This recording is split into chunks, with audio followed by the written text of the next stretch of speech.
Am I the only one that, like, looks at American flags and I'm just like, ugh. Like, someone just came on the beach with American flag chair. And they're giving me very, like, Trumpy vibes. Anything American flag is, like, very Trumpy now. And I'm just like, I can't. I just cannot with any of it. Yeah. We have a bit of a patriotism problem in this country. Joining me now, retired U.S. Army Colonel, my friend Kurt Schlichter, also author of the book, We'll Be Back, The Fall and Rise of America. Kurt, before we get to the military specifically, I have often said that we have a patriotism problem. I mean, that guy's not the exception right there. He's quite common. How did that happen? I don't know. Is it something about estrogen and the inability to do push-ups? I mean, look at that guy. I mean, seriously. If I were him, I'd head to a gym and not come out until I didn't look like I was transitioning. All right, Kurt. Well, we're going to transition right from that into the actual military portion of this. Chairman of the Joint Chiefs is Mark Milley. Everyone famously remembers when he got up and had this to say. I want to understand white rage, and I'm white, and I want to understand it.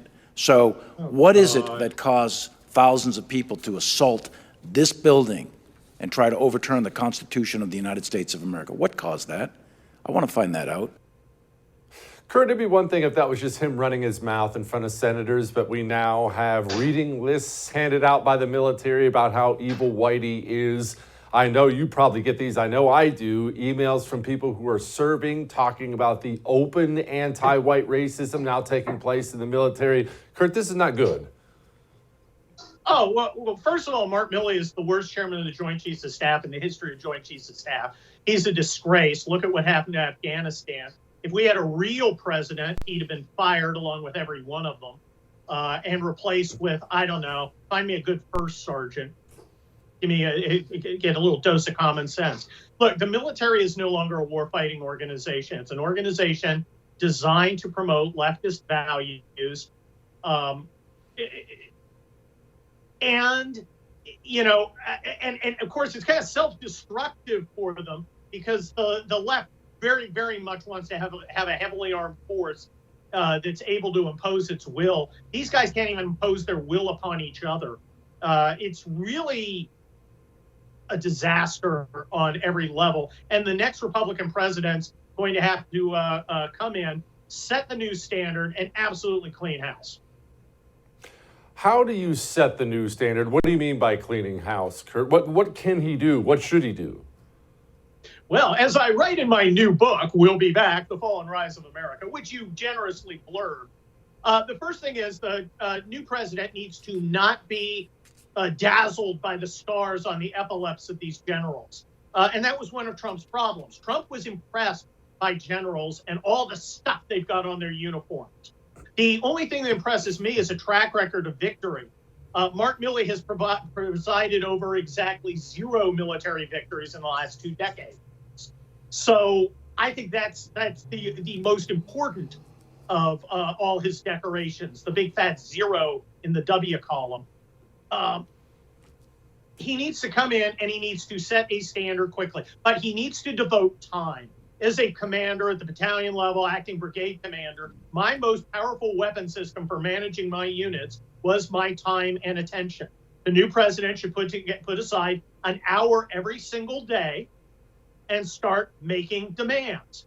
General, my demand is that you eliminate every position that has the word equity, diversity, or inclusion in it. That you transfer whoever occupies that slot into a combat slot, and you will report to me tomorrow at 9 a.m. that you have accomplished my intent. What are your questions about my intent? So bring your executive officer when you come in, bring your deputy. So if you fail to tell me that you have accomplished the mission I've assigned you, I will relieve you of command, and I will put your deputy in charge. And the next day, your deputy will come and report to me that my intent has been accomplished. You do that a couple times, you're going to see massive changes. Soldiers do what commanders check. If the commander's checking war fighting, we'll see more war fighting. The fact is, our commander, such as he is, that desiccated old pervert, is checking wokeness. So we're getting wokeness. Kurt, why? I mean, there's a lot of talk about why hasn't Milley resigned, and I agree. How has Milley not resigned in the wake of Afghanistan? But that's not what gets me, Kurt. It's that none of them did. Nobody. No one. No admiral. No general. No one has. Nobody has stood up and said, hey, this is a dangerous direction. I love my country. I resign in protest. Not one? Well, look, they do it quietly. They get out or they get passed over. A lot of people leave the service, at 20 years where they could have gone 30 because they're just done with it. Some don't even try and become career. But no, and we see that all across the board, Jesse. I keep being told that we should respect the FBI because it's only some people on the 7th floor. And there are a few bad apples, but there are a lot of good ones. Who's the person who said, hell no, I won't be any part of this? I'm not going to drag Peter Navarro off an airplane. I'm not going to go get a Republican candidate for governor of Michigan. I'm not going to, participate in the framing of a bunch of ne'er-do-wells for kidnapping the Stepford Gov. No, I'm not doing any of that. I quit. We don't see any of it, which tells me institutions fatally flawed. We need to defund and disband the FBI completely because it's become a disgrace. And as for the military, we can't defund and disband it, but we can throw out generals who fail to comply. I would start, if I were the president, firing all the chairmen of the Joint Chiefs. I would promote, and not necessarily 3 or 4 stars. I might reach down to some 2 stars. Folks that I thought would do what I want them to do. I would also fire all the heads of the military academies. I would fire the heads of the training and doctrine commands. I would fire the heads of all the organizations that have promoted this poisonous agenda. And I would make it very clear, if you want a career, you are a warfighter. If I see another rainbow helmet tweet or anything like that, if I see anything having to do with where anybody's grandpa came from, we don't have months anymore.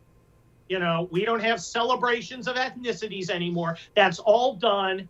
Generals, and admirals, what are your questions about my intent? And then you start firing people.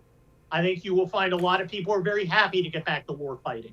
Don't miss Jesse Kelly Breaks History, Che Guevara, the latest episode of a new series available now exclusively for First TV supporters. Visit the First TV app or thefirsttv.com to subscribe and start watching today.